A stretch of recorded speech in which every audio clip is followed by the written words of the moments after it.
Welcome to Awakening Ways Spiritual Community. I'm Dr. Frank Zemalan. Dr. Terry Zemalan and I want to welcome you. Yes, I forgot the chime. I want to welcome you to Awakening Ways this Sunday. I'm glad that you could join us. Awakening Ways is a New Thought spiritual community in the lineage of Dr. Ernest Holmes. We're a community that believes that there's a golden thread of truth and love that winds its way through all great spiritual traditions.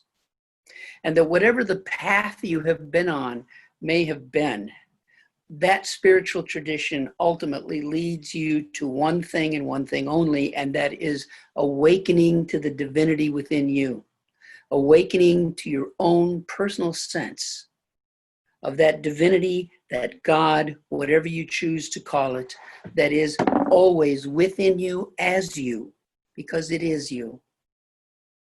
Here at Awakening Ways, we try in many different ways to help people to awaken to that. We do it through Sunday gatherings like this. When we're able to get together, we do it through one-to-one meetings. We still do it through one-to-one on Zoom and Skype and FaceTime and other ways. We do it by telephone. We do it through classes, and more about that later, classes and workshops. And our goal always is to help you to awaken to the realization of your own personal connection with the divine that is always there. It's there. It's that still small voice. It's always there within you.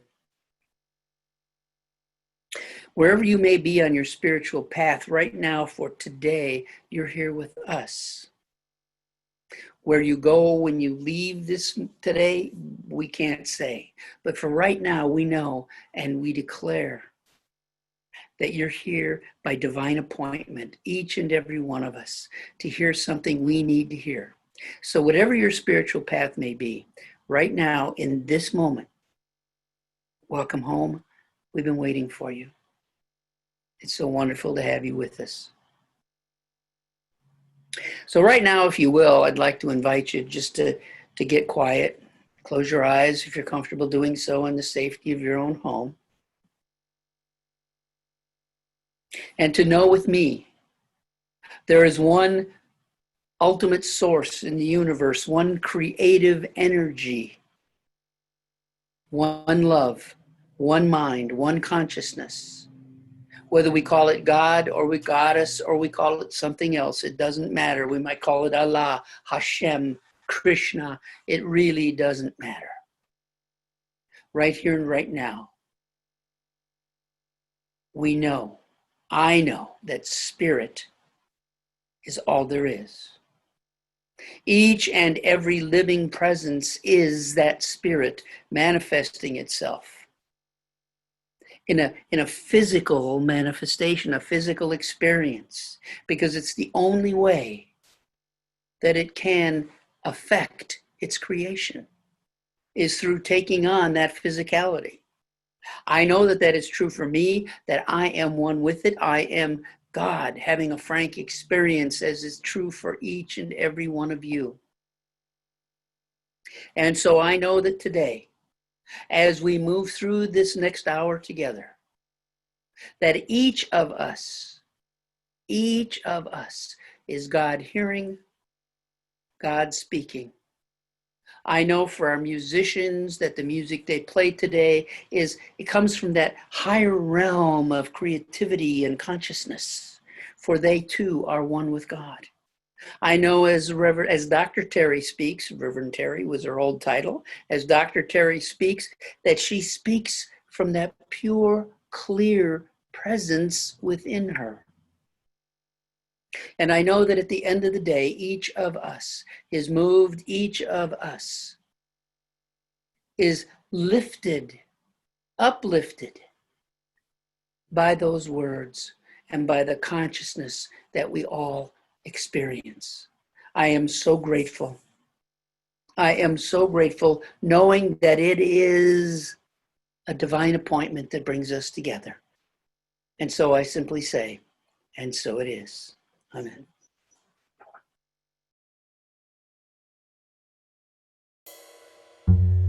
Birds flying high, you know how I feel. Sun in the sky, you know how I feel. Breeze drifting on by, you know how I feel. It's a new dawn, it's a new day, it's a new life for me, and I'm feeling good. Fish in the sea, you know how I feel. River running free, you know how I feel. Blossom up in the trees, you know how I feel. It's a new dawn, it's a new day, it's a new life for me. I'm feeling good. Dragonfly out in the sun, you know how I feel. Don't you notice it? Butterflies all having some fun, you know what I mean. Sleep in peace when day is done, that's how I feel. And this old world is a new world, it's a bold world for me. And I'm feeling good. Stars in the sky, you know how I feel. Scent of a pine, you know how I feel. Freedom is mine when I know how I feel. It's a new dawn, it's a new day, it's a new life. It's a new dawn, it's a new day, it's a new life. I said it's a new dawn, it's a new day, it's a new life for me. And I'm feeling good. Yes, I'm feeling good. Feeling good.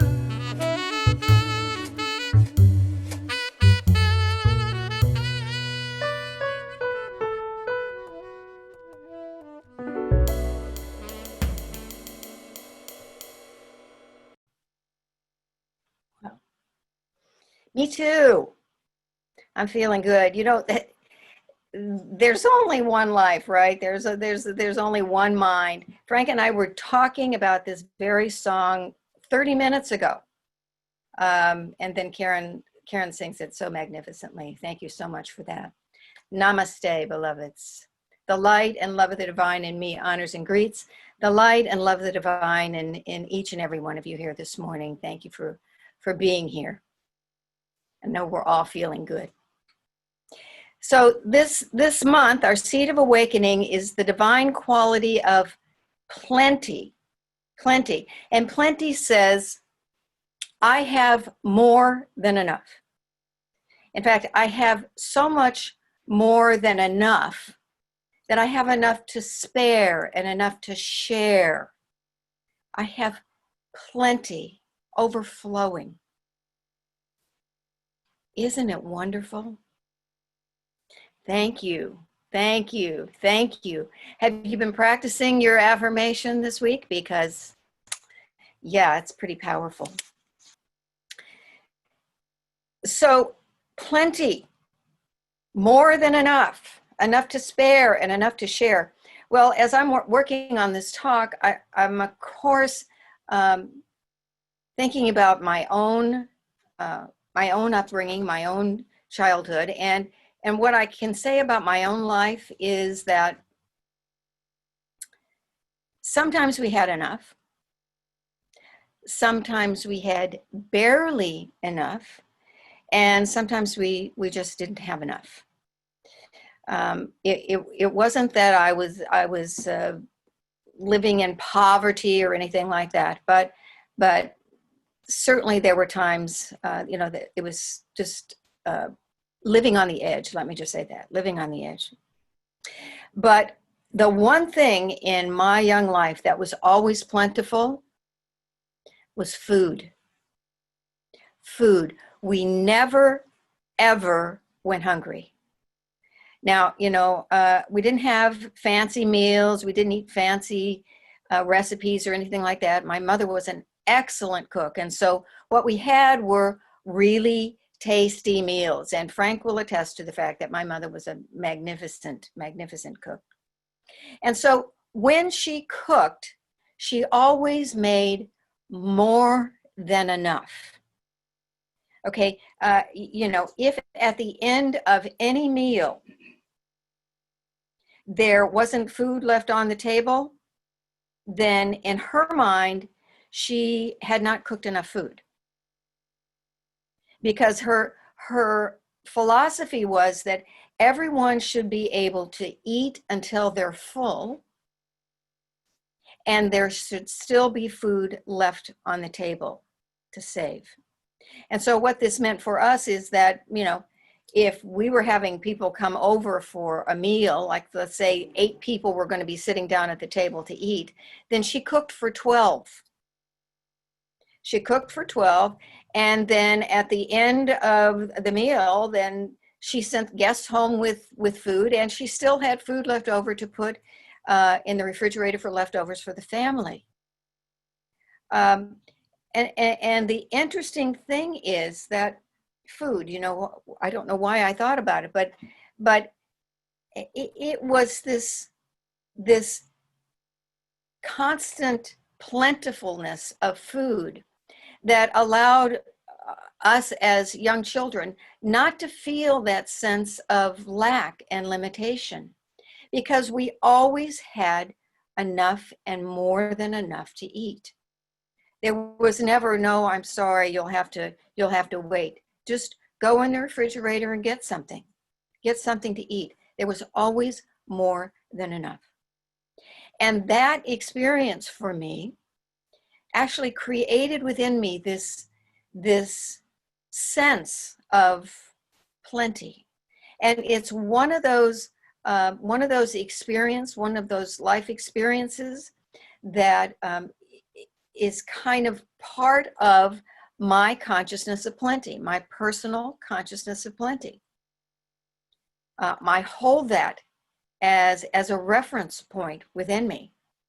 And the truth is that, in New Thought, we talk a lot about the idea of God and spirit, the divine, the universe being abundant, opulent, prosperous, overflowing. We talk about all of these concepts.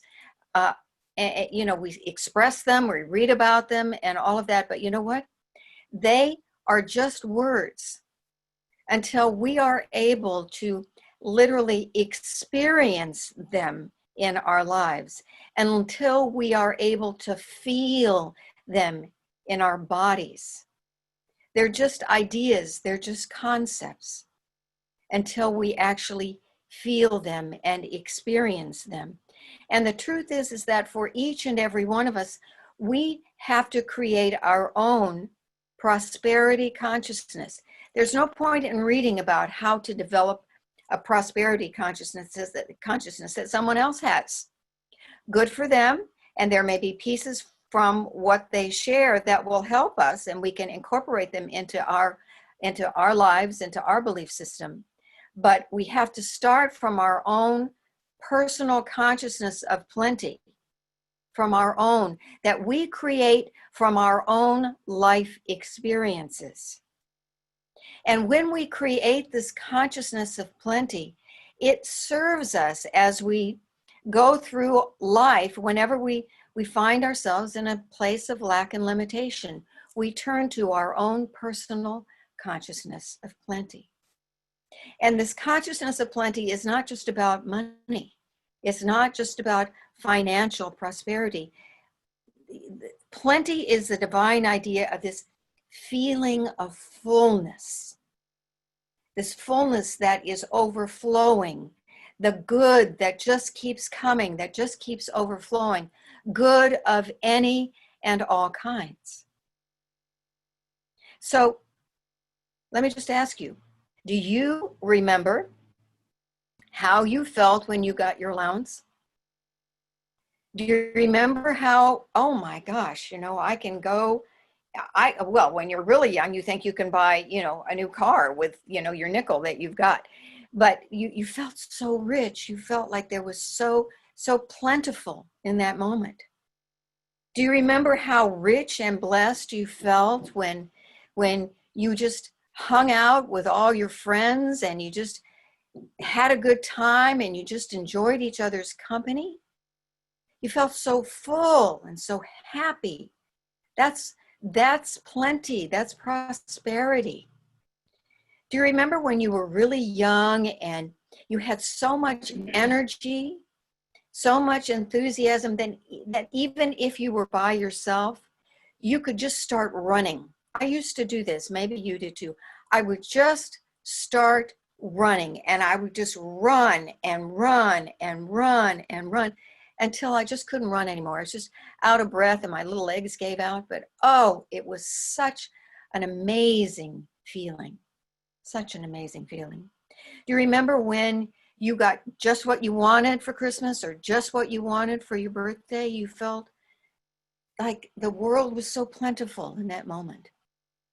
I thought of this other thing too. Maybe it works for you, maybe it doesn't. But have you ever had this mile-long checklist of things to do, and you actually got to the last thing on your list and you checked it off?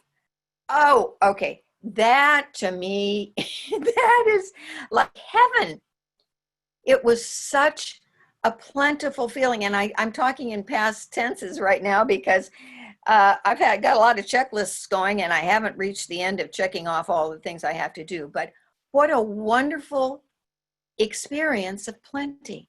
So you see what I'm saying? You build your own personal consciousness of plenty. And the truth is that however we live our lives, it's always about our own personal perspective. It's always about perspective. I realized that old half full glass, half empty glass, that old adage still holds true today. It's still in operation. How do you, when you think about your own life, when your life starts going kind of sideways, where do you go in your mind? Where do you go in your heart? Do you go to that place where you start thinking about how much you've lost or how much you might lose? Or do you go to that place where, oh, this is an opportunity for new possibilities, and there's something new right around the corner. It's coming my way. These are two very clear perspectives. And for each of us, there's one perspective that tends to be most in operation in our lives. And this is a good time, this is a good month to take a look and see which one of those are in operation for you. Recently, when we have these talks on Sunday, there's nothing for us to do but pull from our own experience. And so I was remembering that about 3 weeks ago, I went to my retina specialist, my eye specialist. I'd had some retina surgery several years ago. And so I have to keep going once a year to get a checkup. And part of my exam was that they dilated my eyes and they just did a little, they're going to do a little vision check, right? To see how my eye acuity was, how well I was seeing. And you know the drill, you cover up one eye and there's this chart up there and you read the letters and you go down as far as you can read clearly. And they make their little notes and they determine, what number of eye vision that you have. Well, normally I do pretty well. I can get down really far on the letters, except this day. I covered up my one eye, and you know how big the letters are? The first letter, I think there's only one letter. It's like an F or something. This huge letter. And honestly, from where I was sitting, I could not see it clearly. I couldn't tell if it was an F or if it was a P. That's how blurred my vision was. So obviously I couldn't read that. I couldn't read any of the rest of the letters on the list. I tried my other eye. The other eye was the same.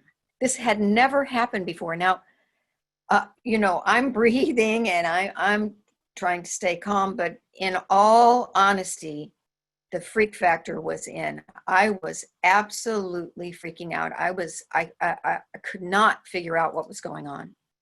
Well, the next part of the exam is they give you this little spoon-like contraption, right?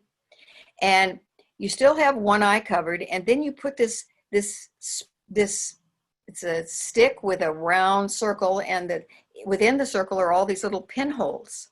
And you put this over your eye, and the directions are, okay, focus on one of the pinholes and look through one of the pinholes and tell me what you can see up on the chart. So I looked through one of the pinholes and I looked up at the chart and I could see everything clearly. I went zip right down the list and I could see everything clearly. Other eye, pinhole, could read them all. What the heck does that mean? It's great, but I'm not going to walk around with this thing on my eye with little pinholes in it, right? So when the doctor came in, I'm getting more nervous by the minute because the little technician there, she's not going to tell me anything. So when he came in, he looked at the numbers and he tried to control himself and tried to not sound too concerned, but he said, wow, your vision has really changed since the last time you were here. I thought, yeah, like really changed. And he said, so because you could see through the pinholes, what that tells you and what that tells me is that ability to see through the pinhole is the possibility and the potential for your vision when you get new lenses put in your glasses. So you need to get yourself to your optometrist and you need to get that taken care of.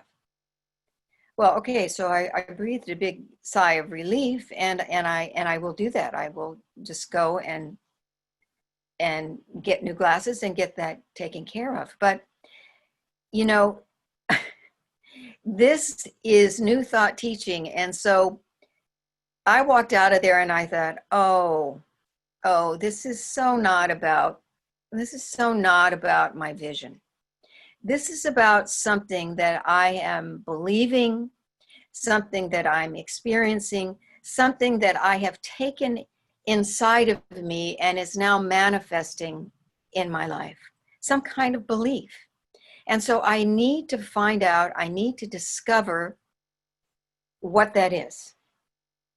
So stay with me, and I think you're going to see where, where I spiritually went astray. I really drifted from what I know to be true.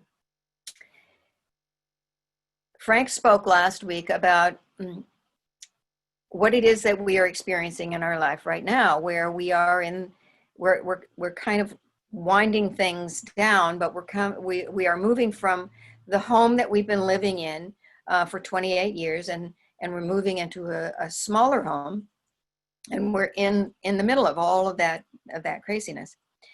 And although this is a shared experience for the two of us, this experience is also deeply, deeply personal for both of us as well. And he shared, how he was feeling about that last week. And for me, honestly,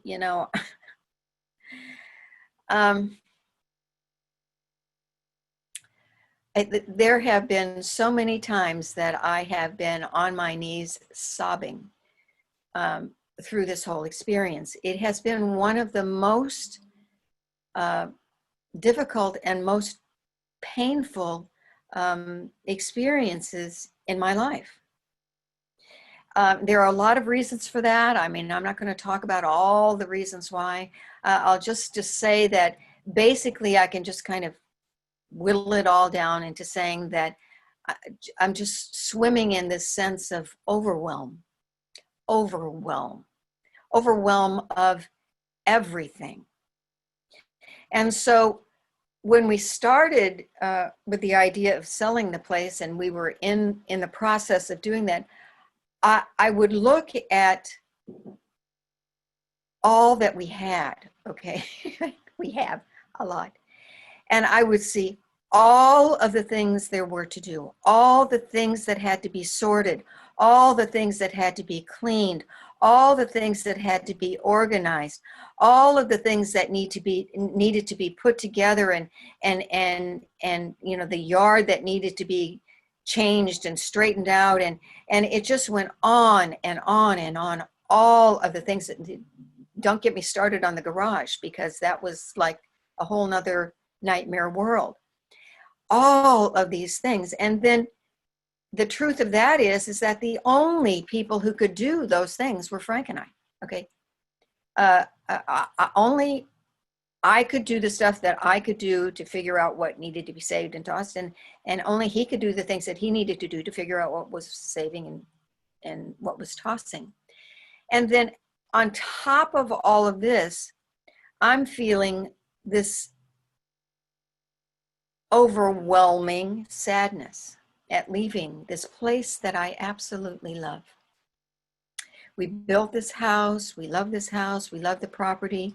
There's no question in my mind that you know, we need to move, but that doesn't change how I feel. And so there was this sadness that I just couldn't get past. And so all of these things overwhelmed, so much to do, so many things, the la, and the sadness and all of this. And so I would just go to Frank, and I said this, and I said this more than once, okay?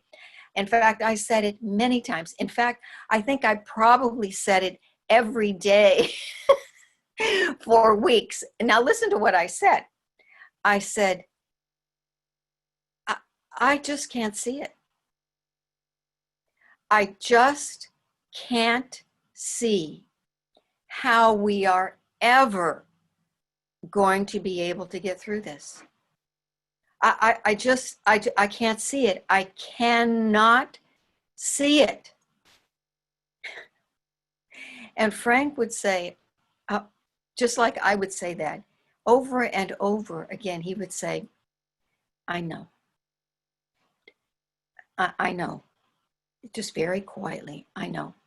And then he'd say, but you know, very softly, but you know, you're looking at the big picture. You're looking at all of it. So all you need to do is just take it in pieces. Take one thing that you can do and do that, and then move on to the next thing. And in all truth, I would get that for about 5 minutes. And then it was back into my blurry, overwhelming vision of all the tragedy that's out there in front of me. Never, ever, ever doubt that we create our own reality with the thoughts that we think. It all begins in mind, and it all ends in mind. And I know that every one of you sitting there can absolutely see the correlation between my visit to the eye doctor and the story that I just told you, because over and over I was declaring to the universe my inability to see. And what I was saying was, you know, I was unable to look past all that stuff, all that confusion that was before me. I was unable to see past that, through that, and to the end, you know, to the completion of it all. I was unable to do that. I just kept getting caught moment by moment, over and over and over again, into the confusion in my world of appearance. Now, I'd like to say that you know, that, oh, that's all behind me. For the most part it is, but it's one of those things that just, it comes upon you and then you have to deal with it. And absolutely, as we're talking about plenty, I can truthfully say that I was completely in a consciousness of plenty, plenty of pain, confusion, anxiety, depression, lack, and limitation. Oh, I had plenty of that. So what I know is that what I needed was, yes, I need to go to the optometrist, but what I also needed was a new spiritual lens to look through, a new spiritual way to look at what is before me, to look and deal with what's happening, and to help achieve what it was that the doctor was talking about, which was my possibility and potential for my vision. And I'm not talking about my visual acuity here. I'm talking about the vision for my life, the vision for the life that Frank and I have together. And so what I realized was that really I just needed to go back and follow that amazing divine wisdom that Frank was sharing. You know, I needed to follow that divine advice. I needed to take that little spoon-like thing with the little holes in it. I needed to hone down what I'm looking at. I needed to, you know, look through the little pinprick and just see things in small pieces. No one can do all things at one time. What was I thinking? Was I thinking I was God or something? That I was going to snap my fingers and zip zap? That was going to be it? Well, I am God. I am God in this human form, manifesting this experience. And so I needed to remind myself the truth of that divine presence that I am. And what I know is the God of my understanding does not have confusion and anxiety as divine qualities. Those are not, repeat, not spiritual divine qualities. Clarity, order, action, these are divine qualities. And more than anything, I needed to remember that it was the divine that was in charge here, that there was a divine plan, and that divine plan was unfolding divinely in divine right order and in divine right action. And I needed to just let it happen, to just let the divine do what the divine does. Get out of the way and allow the divine to guide me in the next thing I need to do and the next thing I need to think, the next place I need to go, one step at a time.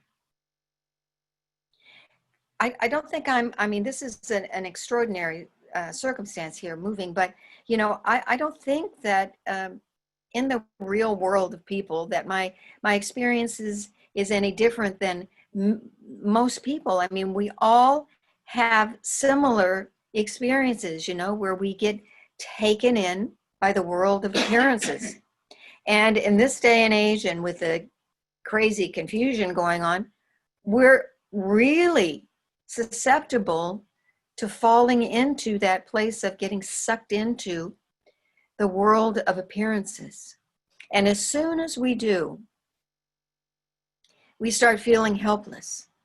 We start feeling hopeless. And the world begins to look gray and the world begins to look blurry. I heard somebody on the radio the other day say, well, it's another Blur's day.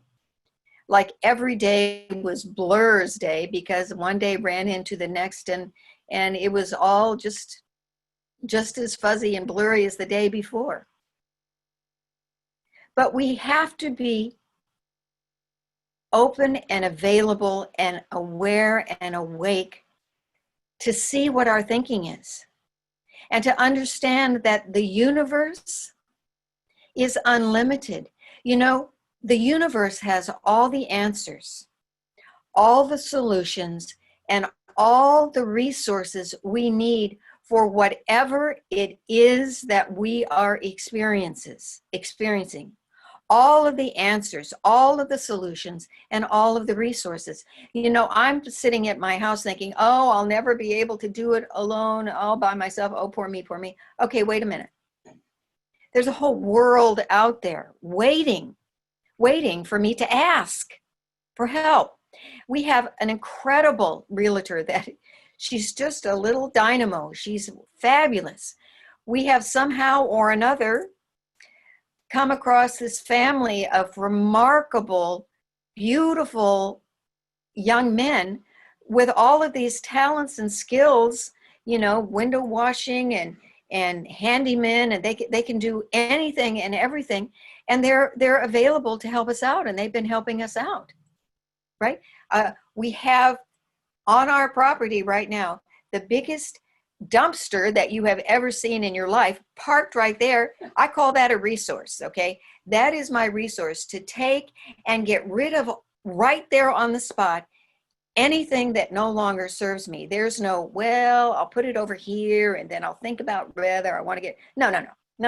It just goes into this gigantic bin and it's gone. That's a fabulous resource. Not to mention all of the prayers that are coming our way. You get my point here, that there's plenty of help out there. The universe is indeed an abundant universe, and it is there for us to help us whenever we need it, Now, my talk this morning is like a roller coaster, and I would apologize for that, except that that's really how my life is right now. And so I'm sharing this morning the way my life is, so you can kind of see how I dip in and dip out. And maybe you do that too. Dip in consciousness and out of consciousness, and then and up and down and on we go. And so I have moments of great clarity and great understanding and forward movement. And then I have these other moments where I withdraw and I move into the lack and limitation. And I find myself still occasionally focusing on what I'm losing. Okay, what I'm losing. You know, oh, I'm going to miss that. Oh, I'm so going to miss that and this and the other thing. And then guess what? I feel really sad. Not how I want to feel. But as an example, this happened like 3 days ago. You know that we live on a hill right now. The house is on a hill. And so at night, we can open up our bedroom door, and I can look out, and whether I open up the door or just look through the window, I can look out and I can see the moon.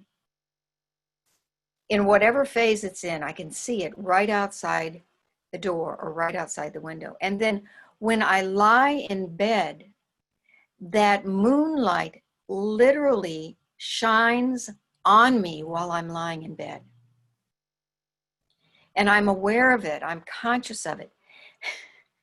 And so I was looking out at the moon, and I said to Frank, I said, oh man, well, when we move, I won't be able to experience this anymore. I mean, I hear myself. I really do. This is not thinking from a consciousness of plenty. This is thinking from my human limited mind. Just because I cannot physically see the moon, does that mean it's not shining anymore? Isn't it still shining on me wherever I am? And here's the other thing. The one thing that Frank said which I still hold in my mind, he said, well, we don't know that. Wait and see. Wait and see. Isn't he brilliant? So I have to wait and see. But beyond that, at any time, whether it's day or night, here's the reality of this. I can close my eyes right where I am. And I can see that beautiful grandmother moon up in the night sky. I can see it. I can see it. And I can feel that warm glow from the moon shining on me wherever I am. And whatever bed I'm lying in, wherever it is, I can create that reality for myself. And the truth is that, my joy is not abandoning me. It is not leaving me. I'm not being abandoned by the divine. It's all still there. There's plenty of good for me ever available. It's just taking a different form. A different form. And here's the truth of that. How often do we want things to be different? We have something and we don't like it and we want it to change. Or we have something and we like it and we don't want it to change. Either way we're thinking, it is a fantasy. It's a fantasy because no matter what we're experiencing, we can call it whatever we want to call it, but whatever we're experiencing, it is change. And change is inevitable. Growth, evolution, transformation, change, it's all gonna happen. It's happening right now. We can't stop it. And so, what do we do about that? Well, now's the time right here and now that we need to, when we start feeling like I can't deal with this change, that we need to recognize the consciousness of plenty. Because we have to live in our own minds. And whatever is going on in our own minds, if we are saying, this isn't right, this isn't good, this needs to change in this way, the way I want it to change, we are setting up restriction. We're setting up lack and limitation. So let's charge our consciousness of prosperity. Let's take this month and strengthen our consciousness of prosperity. And we do that just by turning within or turning to our own lives and saying, what is it that makes me feel like I have plenty of something? Whatever that is, and it doesn't have to be money, whatever it is, we talked about some of those examples. Then we want to take that experience that we've had, remember that experience, and anchor it into our consciousness so that it's there for us when we need it. Because this is a life skill. This consciousness of plenty will be there whenever we need it. So let's start working on that. Let's start working on that. And now is the time for us to see through the confusion that seems to be all around us.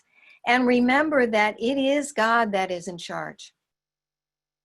And there is a divine plan in operation.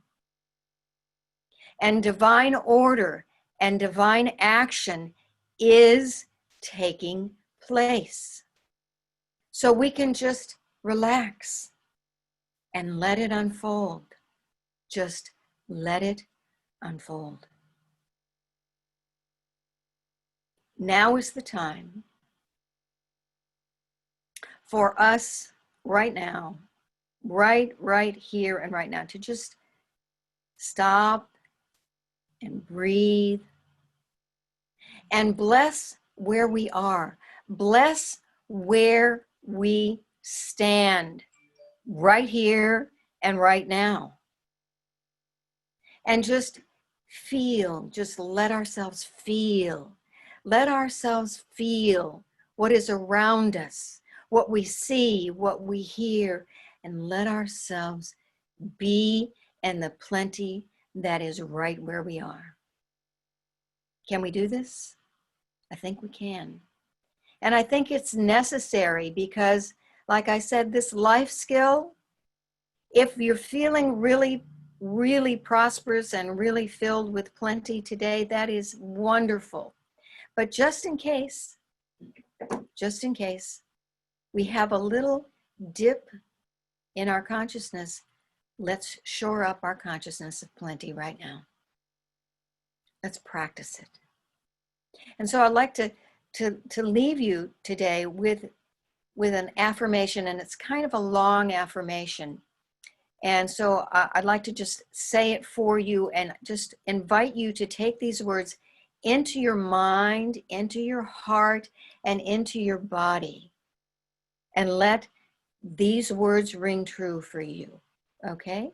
So if you're comfortable, you can let your eyes softly close. It's safe right where you are. You don't have to worry. And listen to these words. This is your truth. I bless the place where I now stand.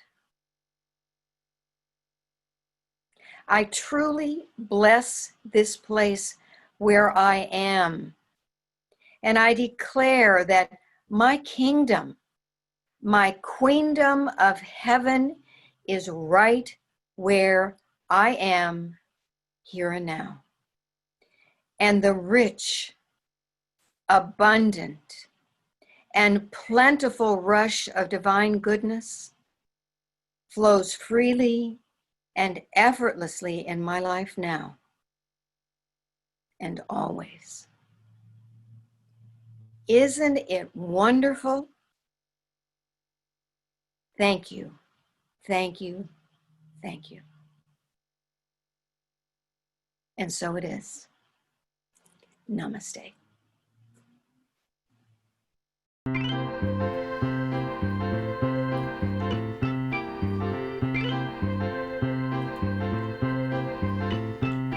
Create in me the life I need, born of love, joyfully. Create in me awakening, spirit divine. Creativity, creativity is right inside of me. It's what I'm meant to be. Creativity, always guiding me, spirit divine.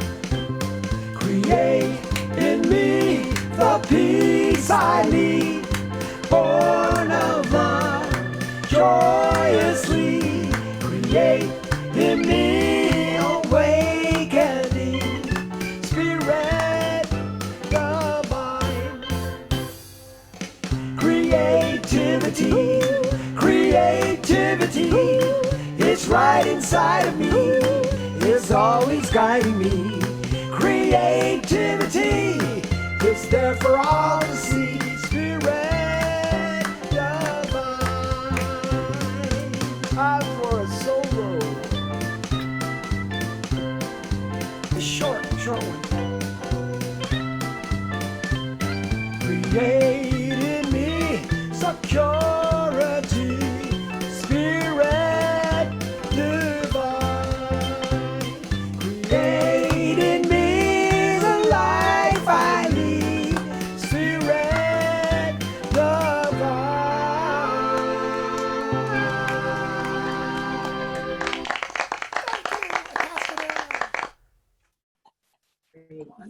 Yes, I am. Thank you, Jimmy. Thank you. And thank you to all of our musicians that support us every week. as we do this thing that we're doing here, whatever this is. And thank you, Dr. Terry. It was a beautiful talk, and it was we could certainly hear where you're coming from through that talk. I know that we promised everyone we were going to have a book study coming up, and that we were going to be doing a Neville book and be announcing it this week. But quite honestly, with everything we've been involved in, and with all of the myriad of Neville books that are out there, we had some criteria that we wanted to use. It needed to be long enough that we could get the meat out of it, short enough that we could do it in a few weeks. And Neville has a tendency to be totally biblically focused when he's quoting traditions. And so we wanted to try to find one that was not particularly like that. And so, long story short, too late, we haven't yet found the book that we want to use. So we'll be definitely announcing it next week to let everyone know what the book is going to be and when it's going to start. A reminder that we are a community that's based in prayer, and that anything that you need prayer work for is available to you through us. Please send us an email to awakeningways@thegrid.net and put in the subject line prayer request. Send that out to us, and we will get that information to the whole soul support team as quickly as we can. What else? Oh, I want to remind you that we exist on your donations. We exist on your largesse. Like that word? Largesse, that word. We exist on your plenty. So remember that we can't be here without that. Even though we're not meeting at the pavilion right now, we're here sitting in our office with no one else here but Terry and I. This office can only get paid for through everyone's donations, through everyone's support. You have to excuse me. My allergies just decided to kick in this very moment. So whatever it is that you can send to us either by mail, or you can donate to us online. Go to our website, and you'll find the donation button, the PayPal donation button. And whatever it is that you give, we appreciate it very much. So until next week, until we meet again, may you walk in the spirit of plenty. May you walk in that spirit divine that always blossoms around you. It was said of the Buddha that where he stepped, flowers grew in his footprint. I know for each of us this coming week that is true for each and every one of us. Everywhere we step, plenty blooms in our footsteps. We are so very, very blessed. We love you. We'll see you next week. Namaste. Have a wonderful week.